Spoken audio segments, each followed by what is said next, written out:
ठिकाणी वास्तव संख्या हे समजून घेताना पहिल्यांदा आपण संख्यांचा प्रकार बघितलेला आहे नैसर्गिक संख्या. नैसर्गिक संख्या कशाला म्हणतो आपण? n या अक्षराने नैसर्गिक संख्या दाखवलेल्या असतात. नैसर्गिक संख्या म्हणजेच मोज संख्या. आपण कोणतीही संख्या मोजताना कुठून सुरुवात करतो?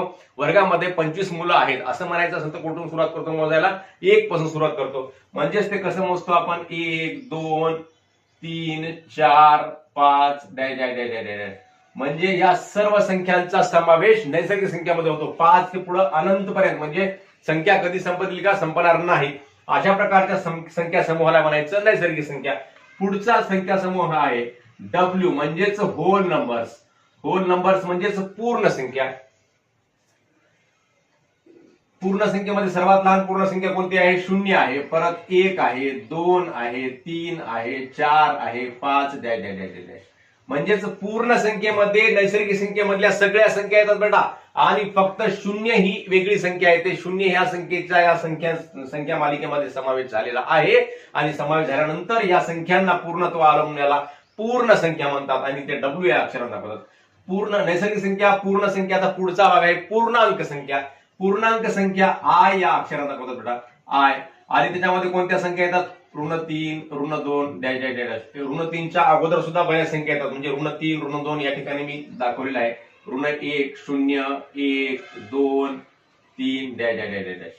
म्हणजेच पूर्णांक संख्यामध्ये सर्व नैसर्गिक संख्या येतात, पूर्ण संख्या येतात आणि पूर्ण या नैसर्गिक संख्यांच्या विरुद्ध संख्या येतात. म्हणजेच 1 ची विरुद्ध ऋण 1, 2 ची विरुद्ध ऋण 2, ऋण 3, ऋण 4, ऋण 5, ऋण 6, ऋण 1000, ऋण लाख, ऋण कोटी. इकडे सुद्धा अनंतपर्यंत आणि पुढे सुद्धा अनंतपर्यंत.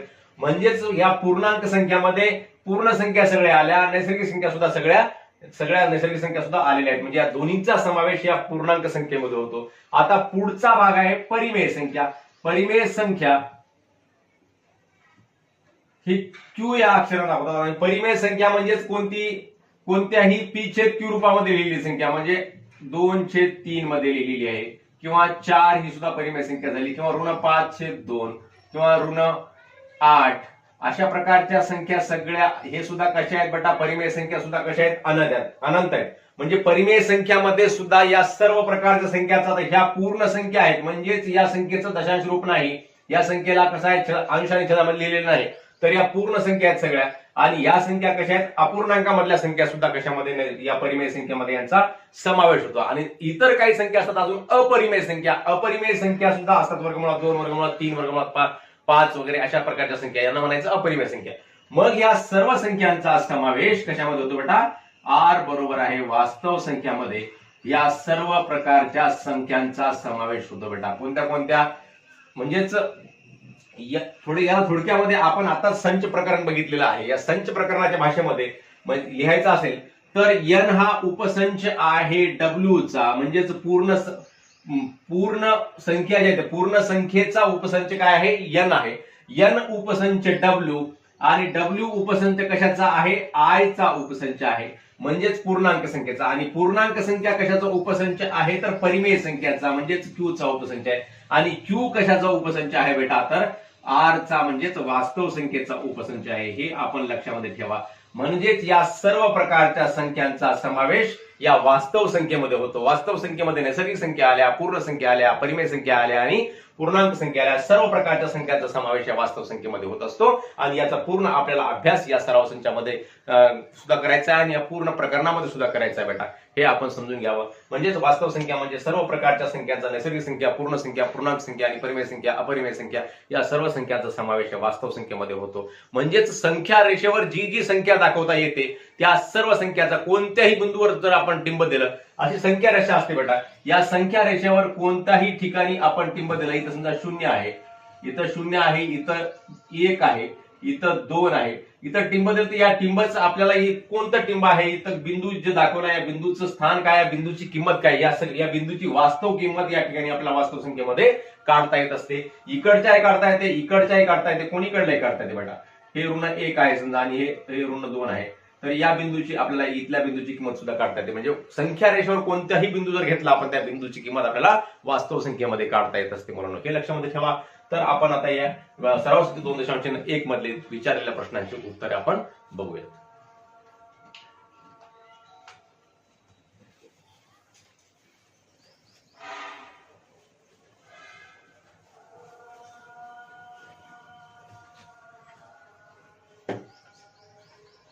पहिला प्रश्न आहे बेटा, खालीलपैकी कोणत्या परिमेय संख्यांचे दशांश रूप खंडित असेल आणि कोणत्या संख्येचे दशांश रूप अखंड आवर्ती असेल ते लिहा.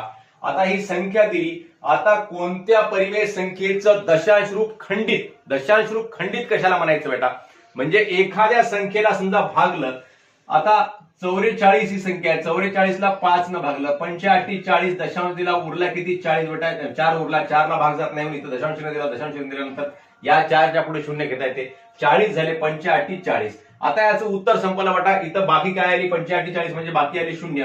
मग अशा प्रकारे जेव्हा बाकी शून्य येते तेव्हा इथं पुढे दशांश चिन्ह वाढते का, याच्या दशांशाच्या पहिल्या स्थळानंतर दुसरं स्थळ तिसरं स्थळ काय वाढते का, नाही.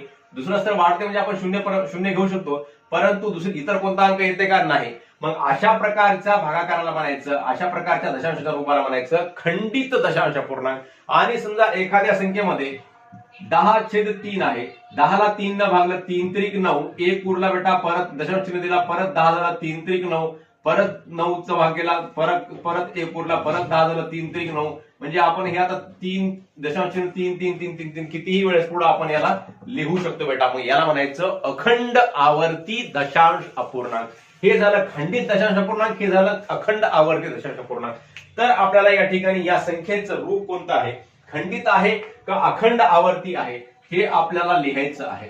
तर कसं लिहायचं बेटा, अतिशय सोपी याचा गुणधर्म अतिशय सोपा आहे. काय सांगायचं त्याच्यामध्ये, ज्या संख्येच्या छेदामध्ये 2 आणि 5, 2 आणि 5 हे दोनच समजा त्याचे जर अवयव असतील, मूळ अवयव असतील 2 किंवा 5 पैकी, इतर कोणतेही अवयव नसतील, मूळ अवयव नसतील, 2 किंवा 5 व्यतिरिक्त इतर कोणतेही मूळ अवयव नसतील, तर ते कसं असते, खंडित दशांश चिन्ह असते बेटा. कसं असते, खंडित. म्हणजे 2 किंवा 5 असेल तर त्या संख्येला त्या संख्येचं उत्तर दशांश रूप कसं येते, खंडित येत असते. हे लक्षामध्ये ठेवा. मग 13/5 या संख्येचं दशांश रूप कसं येईल, मग खंडित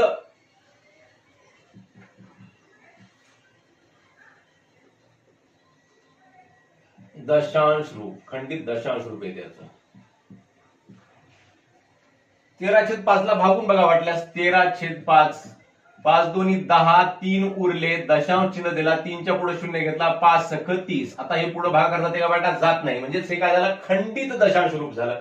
आता 2/11 आहे, 2 ला 11 न भागून बघा बेटा, 11 न भागलं, भाग जात नाही, शून्याचा भाग दिला, दशांश चिन्ह दिलं, मग दशांश चिन्ह दिल्यानंतर इथे शून्य घेतला, मग 11 1 11, 11 वजा केले बेटा, 11 वजा केल्यानंतर किती उरले, मग 9 उरले, 9च्या पुढे परत शून्य घेतला, मग परत 11 8 88 झालं, 88 मधून 90 मधून 88 गेले, 2 उरले, परत शून्य घेतला, 11 1 11, मग 11 गेल्यानंतर किती उरले, 9 उरले, आणि परत 9 उरल्यानंतर परत शून्य घेतलं, मग किती झाले बेटा, 90 झाले, मग 11 8 88. म्हणजे हे काय होत आहे या ठिकाणी, 0.1818 असं ते जाणार.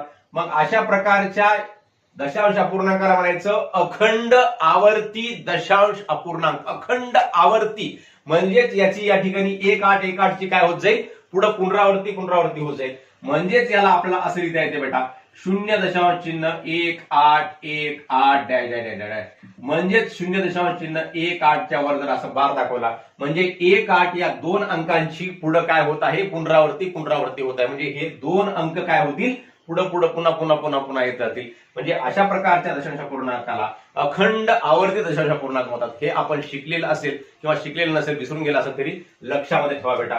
अशा प्रकारे मग 2/11 हा कोणता अपूर्णांक आहे, अखंड आवर्ती दशांश रूप आहे.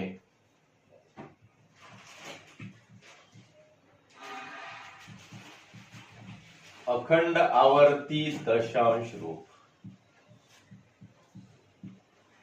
आता एक गोष्ट तुम्हाला सांगितलं बेटा गुणधर्म, की जर समजा त्यांच्या छेदामध्ये 2 आणि 5 व्यतिरिक्त इतर कोणताही मूळ अवयव असेल, जसं या ठिकाणी 11 होता, तर ती संख्या कशी असते, ते दशांश रूप कसं असते, अखंड आवर्ती असते. आणि 2 किंवा 5 हे 2 पैकी एकच जर मूळ अवयव असेल त्याचा, तर ते दशांश रूप कसं असते, खंडित दशांश रूप असते बेटा.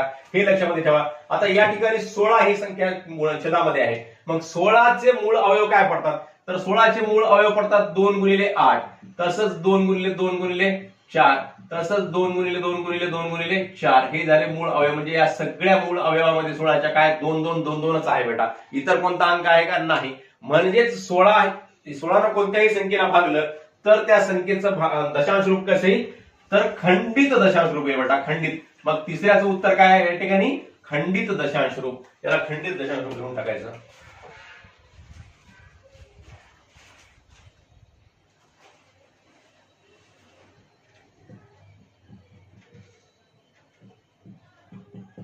प्रत्येक भागाकार आपल्याला करत बसण्याची आवश्यकता नाही, फक्त तुम्हाला समजावून पहिले 2 भागाकार करून दाखवले. आता पुढची संख्या आहे 125. 125 चे जे मूळ अवयव पाडले आपण, तर 125 चे मूळ अवयवामध्ये काय काय पडते बेटा बघा बरं. 3 न भाग जातो, 3 चौक 12, 5 9 7 आणि 8, सॉरी 3 न जात नाही, 5 न जातो, 5 2 10, 2 उरले, 5 5 25 आणि सरळ 5 5 25 आणि सरळ 5 1 5. तर 125 च्या मूळ अवयवामध्ये काय पडलं बेटा, 125 आहे ना,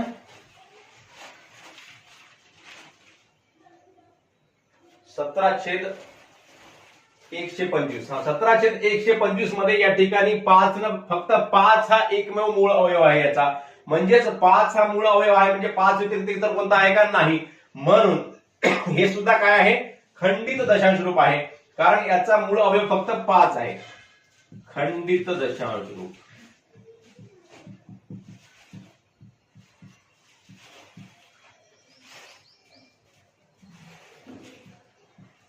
आता शेवटची संख्या आहे 11/6. 11/6 ला या ठिकाणी 6 चे मूळ अवयव कोणते कोणते पडतात, बेत्रिक 6 म्हणजे 3 हा त्याचा मूळ अवयव पडतो, म्हणजे 2 आणि 5 व्यतिरिक्त 3 ही संख्या आली, म्हणजेच हे कसं आहे मग रूप याचं, अखंड आवर्ती दशांश अपूर्णांक.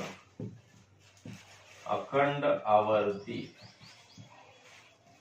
दशांश रूप. तर अशा प्रकारे हे समजून घ्यावं मुलांनो.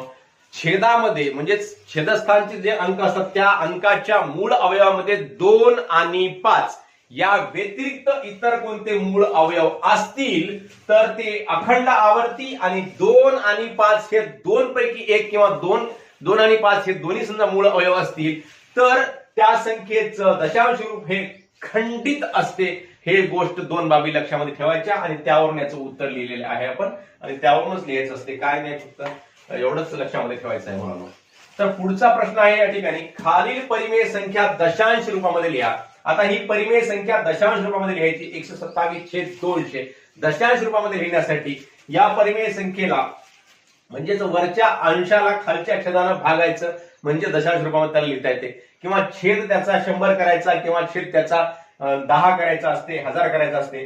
कशाही प्रकारे आपण याला दशांश रूपामध्ये लिहू शकतो. एक तर याला 1000 छेद करू शकतो. 1000 छेद करण्यासाठी याला किती न गुणावं होतं बेटा, तर 200चं 1000 करण्यासाठी 5 न गुणायचं, म्हणजे खाली 5 न गुणलं म्हणजे काय होते, वर सुद्धा 5 न गुणायचं. 127 गुणिले 5 छेद 200 गुणिले 5, म्हणजे खाली काय झालं, 200 गुणिले 5 काय झालं, 1000 झालं, आणि वर 127 गुणिले 5 काय झालं, 5 7 35 ला 5 हातच्याले 3, 5 2 10 आणि 3 13 ला 3 हातचाला 1, 5 1 5, 5 आणि 1 6, 635/1000 आहे बेटा. मग 635/1000 आहे, मग 1000 न भागलेला आहे. लक्षामध्ये ठेवा बेटा, कोणत्याही संख्येला समजा इथं 635 आहे, आता 635 ला फक्त 635 आपण लिहिलं आणि याच्या खाली काहीच नसते, म्हणजे काय असते बेटा, 1 असते. आणि समजा याच संख्येला 635 मग 1 आहे, म्हणजे याचं दशांश चिन्ह कुठं आहे, दशांश 0 आहे याचं उत्तर. मग 635च्या खाली जर आपण 10 केलं बेटा तर इथलं दशांश चिन्ह काय होते, इथं येते, म्हणजे त्याचं उत्तर काय येते, 635/10 जर असेल तर याचं उत्तर काय येते, 63.5 येते बेटा. म्हणजे दशांश स्थळ कुठं सरकते, एक स्थळ डावीकडे सरकते, म्हणजे 10 न भागलं तर एक स्थळ दशांश स्थळ कोण सरकायलाय, डावीकडे सरकायलाय. आणि जर याला 100 न भागलं बेटा, 100 न, मग 100 न भागल्यानं हे दशांश चिन्ह इथलं काय होते, 2 स्थळ डावीकडे सरकते, म्हणजे याचं उत्तर येते 6.35 हे याचं उत्तर येते बेटा. 100 न भागल्यानं 635 ला. आता या ठिकाणी 635 ला आपण 635 ला किती न भागत आहोत, 1000 न भागत आहोत. मग 1000 न भागल्यानं इथलं दशांश चिन्ह या 635च्या पुढचं दशांश चिन्ह किती स्थळ डावीकडे येईल बेटा, तर 3 स्थळ. जितके शून्य खाली छेदामध्ये असतात तितके स्थळ दशांश चिन्ह डावीकडे सरकत जातो बेटा भागाकारामध्ये. म्हणजे इथं 1 स्थळ, 2 स्थळ आणि 3 स्थळ, म्हणजे दशांश 0.63 हे याचं उत्तर येते. म्हणजे 0.63 म्हणजेच काय होते याचं उत्तर 0.635 म्हणजे त्याला 0.635 अशा प्रकारे लिहितात बेटा. म्हणजेच हे लक्षामध्ये एवढंच ठेवायचं की छेदामध्ये जर 1 शून्य असलं की 0.1 स्थळ डावीकडे, छेदामध्ये 2 शून्य असले की 0.2 स्थळ डावीकडे, छेदामध्ये 3 शून्य असले की 0.3 स्थळ डावीकडे सरकत असतो भागाकारामध्ये. म्हणजे याचं उत्तर आलं या ठिकाणी 0.635 हे याचं उत्तर आलेलं आहे मुलांनो. हे समजून घ्या. अशा प्रकारे आपण करायचं असते. या छेदाचं रूपांतर 10 मध्ये करायचं, 100 मध्ये करायचं किंवा 1000 मध्ये करायचं, म्हणजे आपल्याला भागाकार करायला सोपं जाते. आता इथं समजा त्या 100 मध्ये होतच नसेल रूपांतर त्याचं, तर अशा संख्येमध्ये काय करायचं, सरळ सरळ त्या 25 ला 99 भागून टाकायचं. मग आता 25 लिहिले आणि 25 ला 99 न भागलं, 99चा पाडा आपल्याला सहज तयार करता येतो. 99 पेक्षा कसं आहे 25 लहान आहे, म्हणजे मग सुरुवातीला कितीचा भाग जातो, 0चा भाग देणार आणि 0चा भाग देऊन दशांश चिन्ह, 0चा भाग देऊन दशांश चिन्ह, 0चा भाग गेल्यानंतर वजा 0 होणार, 0 वजा झाल्यानंतर खाली 25 येणार आणि खाली 25 येऊन नंतर परत मग 25च्या पुढे काय घ्यावं लागणार आपल्याला, 0 घ्यावं लागणार. मग आपण पहिल्या पहिली जागा थोडीशी कमी आहे, इथं सरळ दशांश चिन्ह देऊन इथं 25च्या पुढे काय केलं, 0 घेतलं. आता 99 म्हणजे जवळपास 100 आहे. 100 दोन्ही 200 होतात, 200 दोन्ही 300 होतात, म्हणजेच 99 त्रिक 297 होतात. 297 याच्यापेक्षा मोठा आहे, म्हणजेच 2चा भाग देणार. म्हणजेच 99 दोन्ही 198, जवळची लहान संख्या 198 आहे. 10 मधून 8 गेले 2, इतर राहिले 4, 14 मधून 9 गेले किती बेटा, 5 राहिले. मग आता हे 52 झाले या ठिकाणी. मग अजून एक 0 घेतला बेटा.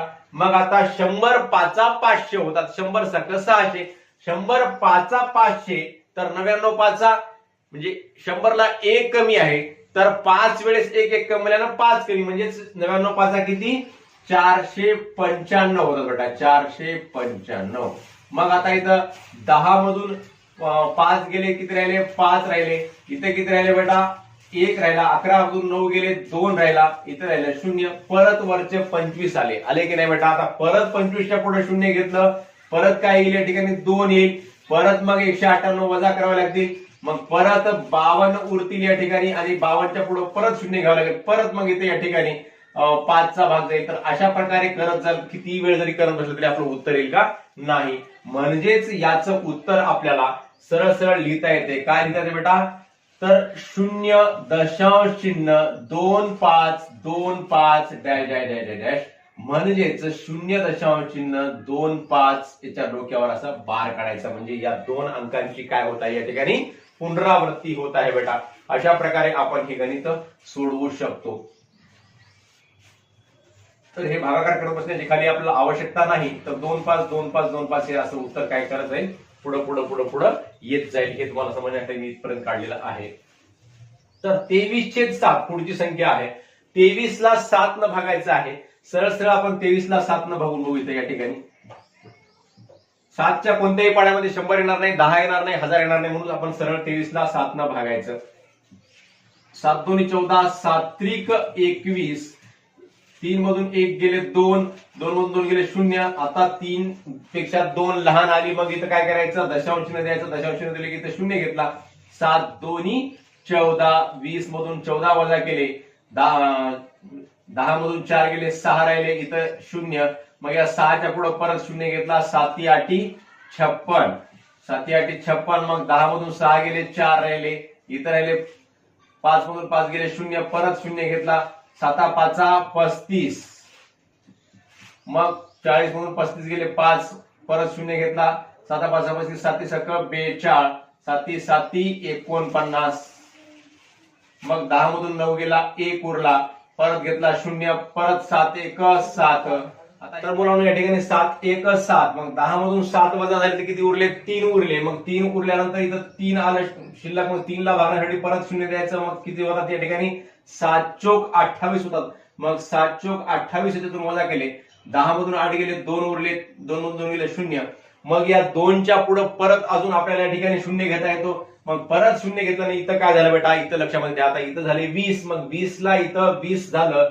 20 या संख्येनंतर 20 7 2 14 या सगळ्यांची पुनरावृत्ती होणार आहे. 7 2 14, मग परत 6 उरतील, परत 60 होतील, मग 7 8 56 परत, म्हणजे 2 8 5 7 1 4 या सर्व अंकांची काय होत आहे या ठिकाणी पुनरावृत्ती होईल. म्हणजे त्याला आपल्याला असं लिहिता येते 3.285714 या सर्व अंकांची या ठिकाणी पुनरावृत्ती होईल. म्हणजेच हा काय आहे, अखंड आवर्ती दशांश अपूर्णांक आहे बेटा. अखंड आवर्ती, अखंड म्हणजे हे 6 अंकांची पुनरावृत्ती होईल. काही काही संख्येमध्ये आपण आताच बघितलं उदाहरणामध्ये इथं 2च संख्यांची 2 अंकाची पुनरावृत्ती होत जाईल, तर या ठिकाणी 6 अंकांची पुनरावृत्ती होत जाईल, म्हणून याला म्हणायचं अखंड आवर्ती दशांश अपूर्णांक. आता पुढची संख्या आहे 4/5. 4 ला 5 न भागायचं या ठिकाणी. मग 4 ला 5 न भागताना 4 ही संख्या 5 पेक्षा कशी आहे, लहान आहे, मग शून्यचा भाग जातो. 0 वजा केले, 4 मधून 0 गेले, 4 राहिले. दशांश चिन्ह दिलं, दशांश चिन्ह दिले की 4च्या पुढे 0 घेता येतात. मग किती झाले, 45 झाले बेटा, 45. मग 40 मधून 40 गेले, किती उरले, 0 उरले. तर अशा प्रकारे या ठिकाणी 0.8 हे याचं उत्तर आलेलं आहे. म्हणजेच हे उत्तर कसं आहे बेटा, तर अखंड आवर्ती आहे का, नाही, तर खंडित दशांश रूप आहे. खंडित दशांश रूप, याच्या पुढे याचं उत्तर वाढत नाही, म्हणजे याला म्हणायचं खंडित दशांश रूप म्हणायचं बेटा. पुढची संख्या आहे 17/8. आता या ठिकाणी आपल्याला 17 ला 8 न भागायचं आहे. मग 17 ला 8 न या ठिकाणी भागूयात. 17/8.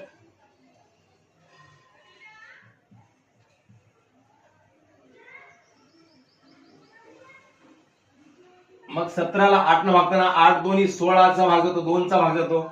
मग 1 उरला, दशांश चिन्ह दिला, दशांश चिन्ह दिला, इथं काय घेता येतं आपल्याला, 0 घेता येते. मग 8 1 8, 10 मधून 8 गेले, 2 उरले. 2 उरल्यानं परत 0 घेतला, 8 दोन्ही 16, 20 मधून 16 गेले, किती उरले बेटा, 4 उरले या ठिकाणी.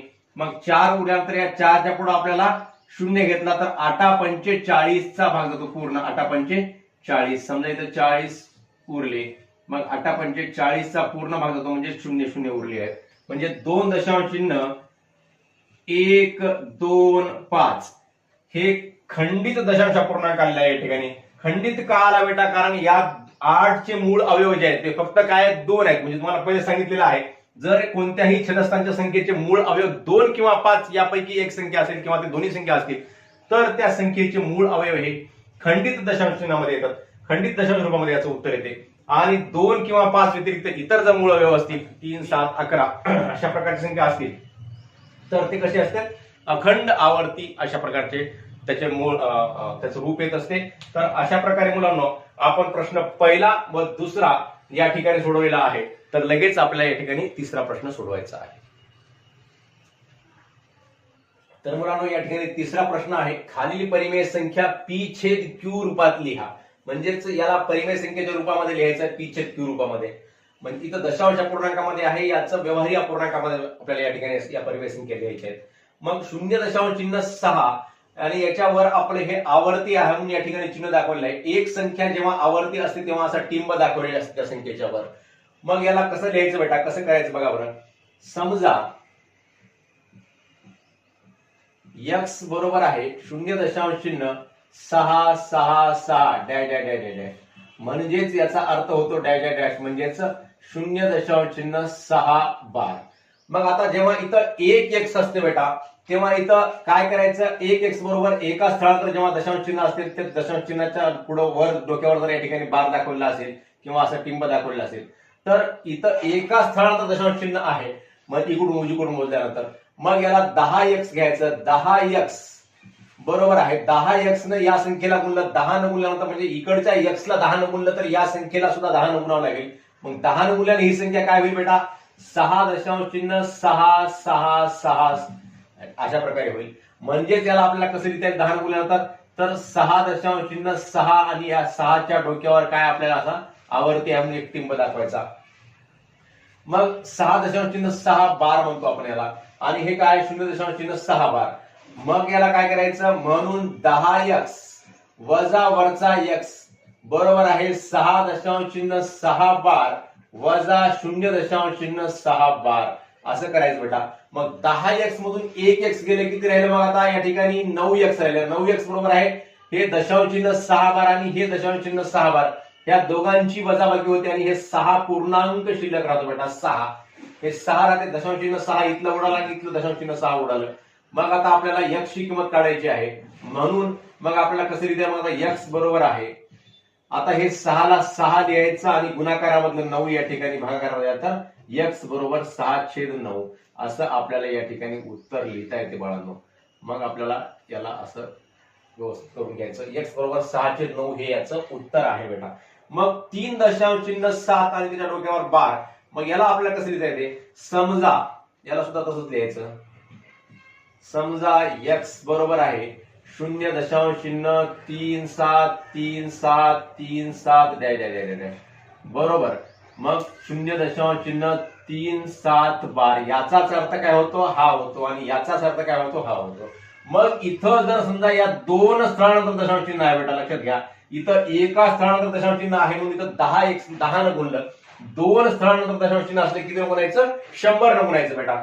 म्हणून 100x, आता 100x बरोबर याची किंमत काय होते, 100x म्हणजेच 100 ने याला गुणलं तर काय होते, दोन स्थळ दशांश चिन्ह कोणीकडे सरकतो बेटा, उजवीकडे सरकतो. जसं भागाकारामध्ये आपण बघितलं याच व्हिडिओमध्ये, दशांश चिन्ह भागल्यानंतर दोन स्थळ 100 न भागलं, दोन स्थळ डावीकडे सरकेल, आणि तसंच गुणाकारानं 100 न गुणल्यानंतर दशांश चिन्ह दोन स्थळ उजवीकडे सरकतो. 10 न गुणलं तर एका स्थळानं उजवीकडे सरकतो, आणि 100 न गुणलं तर दोन स्थळ उजवीकडे सरकतो. म्हणजे त्याचं उत्तर काय आहे बेटा, 37.3737, म्हणजेच 37.37 बार असा याचा अर्थ होतो. मग आता 100x वजा x करायचं, म्हणून 100x वजा x बरोबर आहे 37.37 बार वजा 0.37 बार बरोबर आहे. दशांश चिन्ह 37 बार आणि दशांश चिन्ह 37 बार याची किंमत याच्यातून हे वजा केल्याला काय येते, 0 येते, म्हणजे 37 दशांश चिन्ह उत्तर येते 37 दशांश चिन्ह 0, म्हणजेच x बरोबर आहे. मग 100x वजा x काय होतं बेटा, या ठिकाणी 100x मधून x गेलं तर 99x होतात, हे 99x, म्हणून x बरोबर आहे 37 ला 37 आणि गुणाकारामधलं 99 या ठिकाणी भागाकारामध्ये x बरोबर आहे 37/99 हे याचं उत्तर येते बेटा. आता पुढची संख्या आहे 3.17 आणि त्या डोक्यावर बार, हे सुद्धा तसंच करायचं. समजा x बरोबर आहे 3.17 द्या बरोबर आहे 3.17 आणि बार. मग इथं सुद्धा किती स्थळानंतर दशांश चिन्ह आहे, म्हणून दोन स्थळानंतर, मग याला सुद्धा लिहायचं, म्हणून 100 न गुणायचं. मग 100x बरोबर आहे, याला 100 न गुणलं काय होतं, दशांश चिन्ह दोन स्थळ पुढे सरकला, म्हणजेच काय झालं हे बेटा 317.17 बार झालं.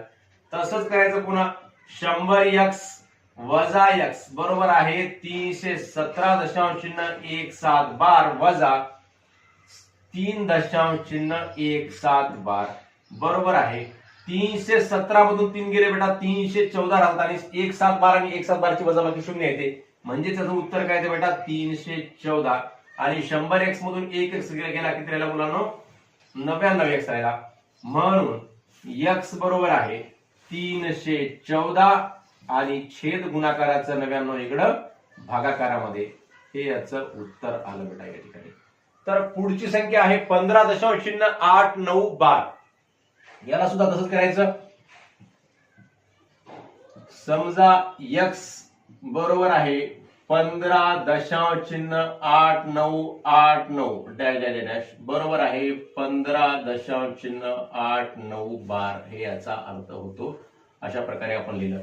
म्हणून परत इथं किती स्थळांतर दशांश चिन्ह आहे, दोन स्थळांतर दशांश चिन्ह आहे, मग याला किती न गुणायचं, 100x बरोबर आहे 100x न गुणल्यानंतर काय होते बेटा, हे दशांश चिन्ह किती स्थळ पुढे सरकते, दोन स्थळ सरकते, म्हणजेच किती झाले हे 1589.89 बार. मग तसंच मग आता 100x वजा x बरोबर आहे 1589 दशांश चिन्ह 89 बार वजा 15.89 बार. आता 1589 मधून 15 वजा करायचे बेटा, 9 मधून 5 गेले किती राहतात, 4 राहिले, 8 मधून 1 गेला 7 राहिला, आणि हे 5 ला 5 आणि हे 1 ला 1, 1574 दशांश चिन्ह काय आहे, दशांश चिन्ह पुढे हे 8 9 12 8 9 12 हे काय होते, कॅन्सल होते, शून्य किंमत आहे त्याची. म्हणजेच याची किंमत येते 1574 आणि 100x वजा x किती होतात बेटा, तर 99x होतात. मग x बरोबर आहे 1574 छेद 99. हे आपण याला अशा प्रकारे परिमेय संख्येच्या रूपामध्ये लिहिलेलं आहे. शेवटची संख्या आहे 2.514. मग आता इथं काय करायचं, समजा x बरोबर आहे 2.514 अशा प्रकारे लिहायचं. डॅश डॅश डॅश बरोबर आहे 2.514 आणि याच्या डोक्यावर 12 असं लिहिलेलं आहे. म्हणून आता या ठिकाणी ह्या दशांश चिन्हाच्या किती स्थळांतर दशांश चिन्ह आहे, 3 स्थळांतर दशांश चिन्ह आहे, 1 2 3. मग एका स्थळांतर दशांश चिन्ह असल्यानं आपण किती बोललं, 10 न बोललं. 2 स्थळांतर दशांश चिन्ह असल्यानं आपण किती बोललं, 100 न बोललं. आता या ठिकाणी 3 स्थळांतर दशांश चिन्ह आहे, मग याला किती न गुणायचं, 1000 न गुणायचं बेटा. म्हणजेच काय होते 1000x बरोबर आहे. 1000 न गुणल्यानंतर दशांश चिन्ह किती स्थळ पुढे सांगते बेटा, 3 स्थळ. 10 न गुणल्यानं 1 स्थळ, 100 न गुणल्यानं 2 स्थळ, 1000 न गुणल्यानं 3 स्थळ. म्हणजे त्याचं उत्तर काय येते मग 2514 दशांश चिन्ह 514 हे अशा प्रकारे वर बार देता येतं आपल्याला. मग आता म्हणून 1000x वजा x बरोबर आहे 2514 दशांश चिन्ह 514 वजा 2.514. आता 1000 मधून x वजा केला तर किती x राहिले बेटा, 999x राहिले. म्हणून 999x बरोबर आहे. आता हे याची किंमत 0 आली, मग 4 मधून 2 गेले 2 आणि हे किती राहिला, 1 ला 1, 5 ला 5 आणि 2 ला 2. ह्याच्यातून हे वजा किती आली किंमत त्याची 0 आली. म्हणजे 2512 झाला बेटा. म्हणून x बरोबर आहे 2512 छेद 999. अशा प्रकारे या शेवटच्या गणिताला सुद्धा आपण p छेद q रूपामध्ये लिहिलेलं आहे. अशा प्रकारे मुलांना आपण 2.1 मधले 3ही प्रश्न सोडवले. प्रश्न पहिला, दुसरा व तिसरा या ठिकाणी सोडवलेला आहे. आपल्या सर्वांना हा भाग आवडला असल्यास, समजला असल्यास नक्की आपल्या मित्रांना शेअर करा व लाईक व कमेंट सुद्धा अवश्य करा मुलांना. धन्यवाद. जय गुरु.